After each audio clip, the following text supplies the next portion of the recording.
Para entender la magnitud de lo que muchos llamaron el fraude del siglo, debemos retroceder a la década de los 80, una época donde la Arena México era el epicentro de un cosmos regido por la empresa mexicana de lucha libre. En este escenario emergió Siglo XX, un gladiador que portaba una incógnita visualmente impactante, diseñada para proyectar modernidad en un deporte de tradiciones centenarias. Pero detrás de la máscara no solo había un diseño, había una formación de élite. Bienvenidos a Más que Mucha Lucha, esto es...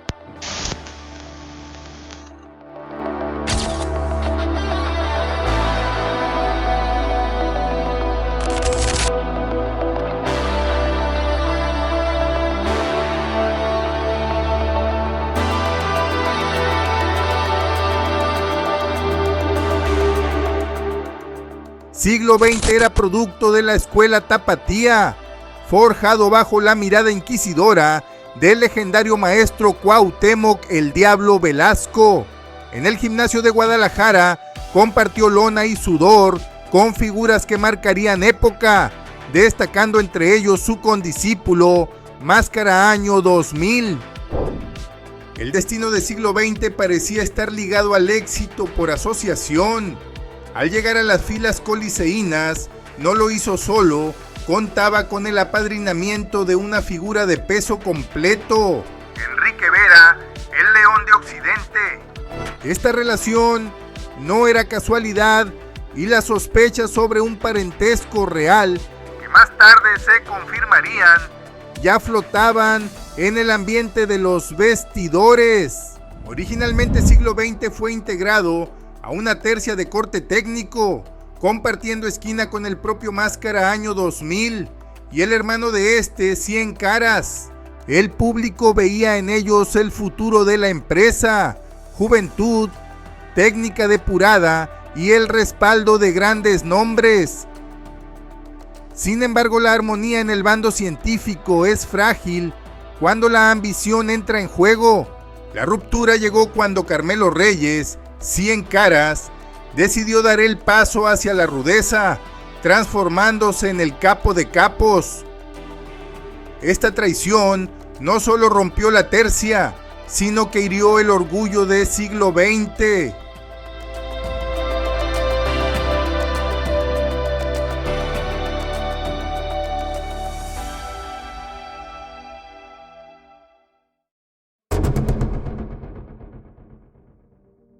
Lo que comenzó como una diferencia de estilos en el ring escaló rápidamente a un pique personal, cargado de declaraciones ríspidas y enfrentamientos que terminaban en intensos intercambios de golpes prohibidos.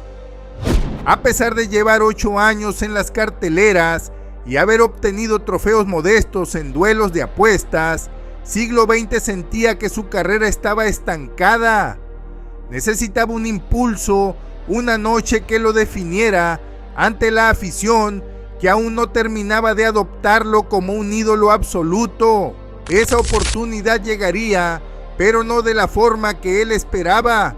El resentimiento acumulado contra 100 Caras culminó en el desafío máximo, un duelo de máscara contra máscara en la majestuosa Arena México. Lo que nadie sabía esa noche de 1987 era que la caída de esa máscara no sería el fin de un misterio, sino el prólogo de uno de los escándalos más fascinantes de la baraja luchística nacional. Lucharán de 2 a 3 caídas sin límite de tiempo. Máscara contra máscara. Sobre el cuadrilátero se encuentra en pleno ataque el campeón mundial semicompleto, 100 Caras. Y recibiendo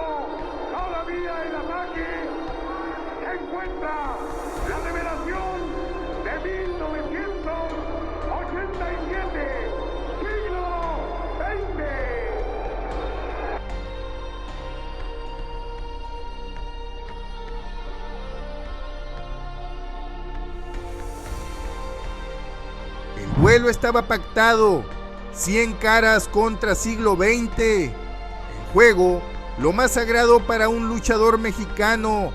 Por un lado, el ascenso meteórico de un rudo despiadado, y por el otro, la última oportunidad de un técnico por alcanzar el estrellato definitivo. Desde el primer asalto, la lucha fue una carnicería. 100 caras, haciendo honor a su rudeza, no dio tregua.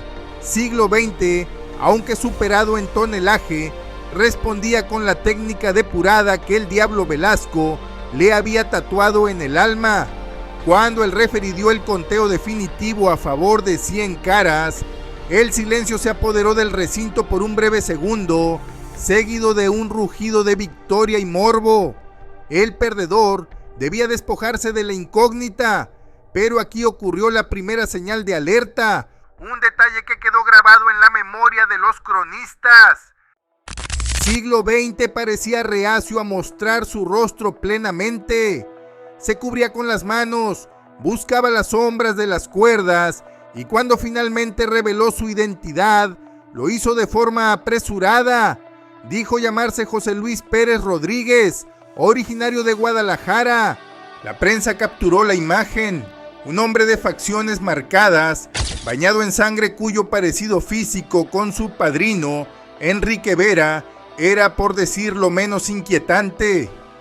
La afición, aunque satisfecha por el espectáculo, abandonó la arena con un murmullo de duda. No era solo la derrota, era la sensación de que ese hombre que acababa de perder la máscara no era un simple ahijado de Vera, sino alguien mucho más cercano.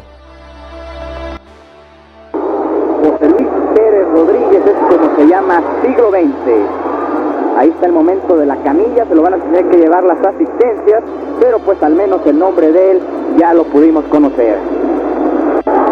Y pues no se ve, desde esta toma definitivamente no se ve al siglo XX. Esa noche, lo que parecía el cierre de un ciclo bajo el personaje de siglo XX, era en realidad el nacimiento de una de las mayores controversias de la lucha libre. La incógnita había caído físicamente, pero el verdadero enigma sobre quién era realmente este hombre y qué planeaba la empresa mexicana de lucha libre con él, apenas comenzaba a gestarse en las oficinas de la Arena Coliseo.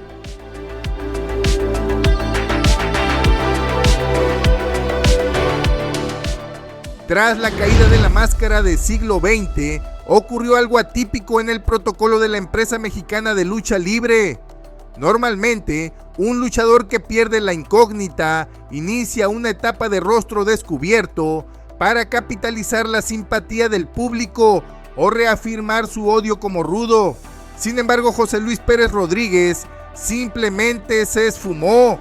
Las carteleras de la Arena Coliseo y la Arena México, que semana tras semana presentaban su nombre en planos estelares o semiestelares, dejaron de mencionarlo. En los pasillos de las arenas se rumoraba una lesión grave, mientras que otros hablaban de un retiro prematuro por la humillación sufrida ante 100 caras. Así fue como muchos conocedores y la prensa misma lo relacionaría de inmediato con el parentesco de Enrique Vera Rodríguez, el León de Occidente. Esto debido a ciertos precedentes, como el del continuo apoyo que Vera mostraba para con el otrora enmascarado.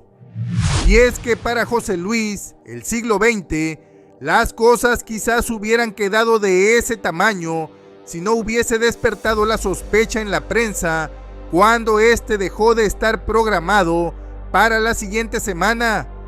Pues de entrada, aunque no es una regla, sí suele ser recurrente que si un gladiador pierde su capucha y este se muestra titubeante al momento de enseñar su rostro, se espera que sea la siguiente semana cuando por completo se explaye con los rasgos al aire, sin permitir dejar en frío una rivalidad que podría llegar a su segunda consecuencia en un máscara contra cabellera. En el peor de los casos, si este hubiese quedado lastimado, e impedido para reintegrarse a luchar, bien podría haber declarado en la prensa su situación.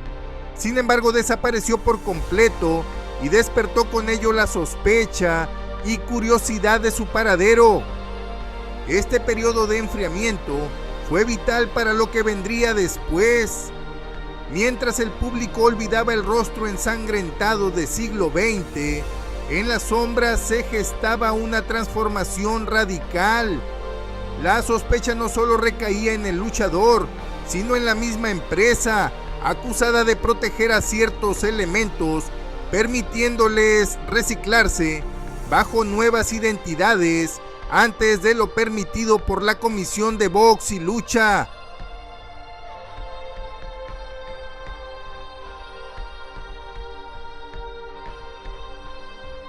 Para la afición y las revistas especializadas, sería cosa de escarbarle un poco, como lo haría la famosa y también entonces inquisidora revista Lucha Libre, dirigida ya por esos tiempos por el famoso promotor radicado en Tijuana, Benjamín Mora, quien se encargaría de atar cabos respecto a la sospechosa actitud del desenmascarado siglo XX. Eran los tiempos de la guerra de empresas, donde los coliseínos, los independientes de Maynes y los independientes de Mora en Tijuana competían por mantener los mejores carteles y contar con los mejores y más taquilleros elementos luchísticos, situación que en más de una ocasión terminaban en boicots entre los mismos promotores. Benjamín Mora contaba con la revista Lucha Libre, misma que había sido propiedad años atrás de Valente Pérez. Dicha revista se había transformado en un escaparate publicitario para sus carteles, así como en una poderosa arma en contra de sus competidores, a quienes sin irse por las ramas, llegaría a señalar bajo cualquier situación de irregularidad que pudiera interpretarse como una especie de fraude, llevándose literalmente de corbata a los mismos luchadores. José Luis Pérez Rodríguez o siglo XX no sería la excepción.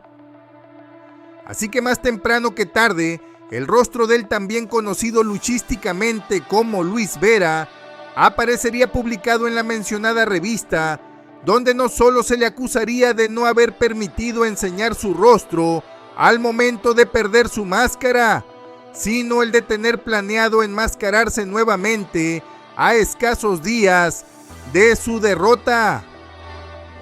Y es que semanas atrás, cuando todavía siglo XX trabajaba para los coliseínos, el conocido promotor de los independientes, Carlos Maynes, ya había orquestado todo un kit publicitario mencionando la llegada a nuestro país de un caro y famoso luchador extranjero que se hacía llamar The Killer.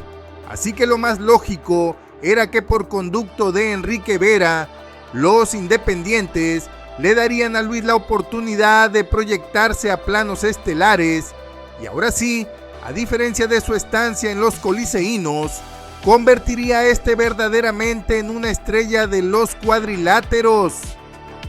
Aún y con el desenmascaramiento público por parte de la revista, el ex siglo XX adoptaría la máscara fúnebre de color negro, complementada con un equipo oscuro que proyectaba una imagen amenazante y extranjera. El personaje de The Killer se presentaba como un rudo xenofóbico, violento y de pocas palabras. Para reforzar esta aura de invasor, se hizo acompañar por un valet o representante, el polémico Andy Barrow. Barrow no solo le servía de vocero, sino que añadía una capa de odio extra por parte del público mexicano, que veía en ellos a la encarnación de la arrogancia extranjera. El éxito no se hizo esperar, mientras que como siglo XX le tomó 8 años mantenerse en sitios modestos, como The Killer se catapultó a los planos estelares en cuestión de meses. Su figura se volvió tan icónica que saltó del ring a las páginas de la cultura popular a través de la revista sensacional de luchas. En estos cómics, Killer era retratado como un antihéroe oscuro, un gigante imparable que resolvía conflictos con violencia, lo que grabó su imagen en la mente de una generación de aficionados que ni siquiera sabían de su pasado en la Arena México. A pesar de que los conocedores sabían perfectamente quién estaba detrás de la nueva máscara, el público general lo aceptó como una entidad nueva. Killer logró lo imposible, hacer que la afición olvidara el fraude y se concentrara en el terror que inspiraba cada vez que subía al cuadrilátero. La historia de la lucha libre suele ser implacable con aquellos que intentan burlar sus códigos de honor. Sin embargo, el caso del hombre detrás de Siglo XX y de Killer es la excepción que confirma la regla. Lo que comenzó como un inusitado fraude terminó convirtiéndose en una de las carreras más sólidas y respetadas del bando rudo. The Killer no solo se conformó con el éxito mediático de las revistas. Su calidad técnica, heredada del Diablo Velasco, salió a flote cuando fue necesaria. Esto lo llevó a conquistar el Campeonato Mundial de Peso Completo Junior, un cinturón de enorme prestigio que también habían portado figuras de la talla de Villano III y Astro de Oro, entre otros. Este título terminó arrebatándoselo a su propio hermano y mentor, Enrique Vera. La rivalidad con Enrique Vera fue quizás el punto más alto de su narrativa. Aunque muchos sabían que eran sangre de la misma sangre, sobre el cuadrilátero se daban con un odio que parecía real. Esta dinámica de hermano contra hermano mantenía a la afición en un estado de confusión y fascinación constante, alimentando el mito de que Killer era un ser oscuro que no respetaba ni los lazos familiares. Estamos en la lucha estelar por el campeonato mundial que ostenta Enrique Vera, un campeonato mundial que pues realmente ha sido perseguido furiosamente por Killer. Ahí lo vemos con su con sabido ballet, un ballet que muchas veces lo ayuda y otras veces lo perjudica.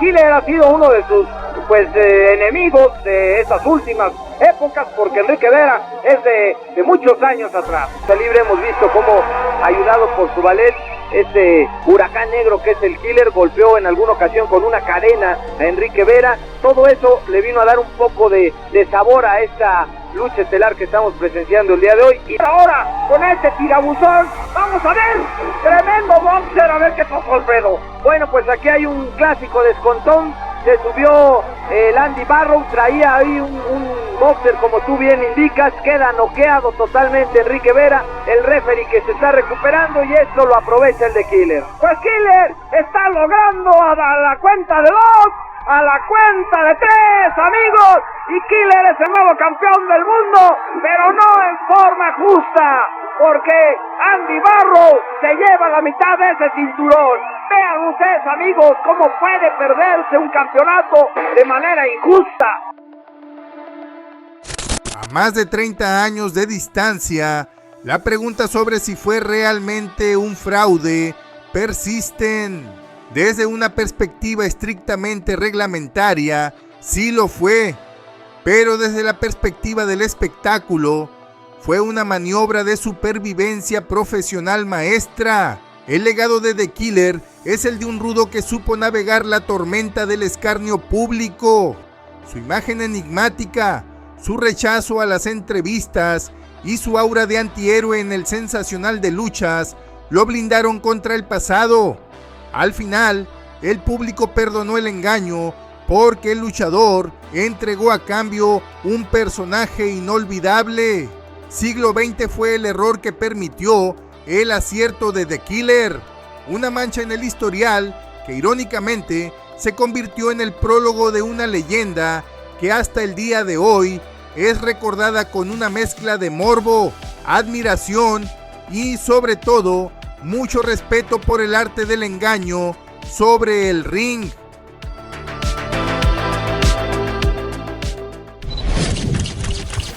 Si te apasiona el legado del ring y te gusta nuestro trabajo, conviértete en miembro oficial hoy mismo. Busca el botón de unirse y forma parte de la esquina técnica para desbloquear contenido exclusivo y ventajas únicas.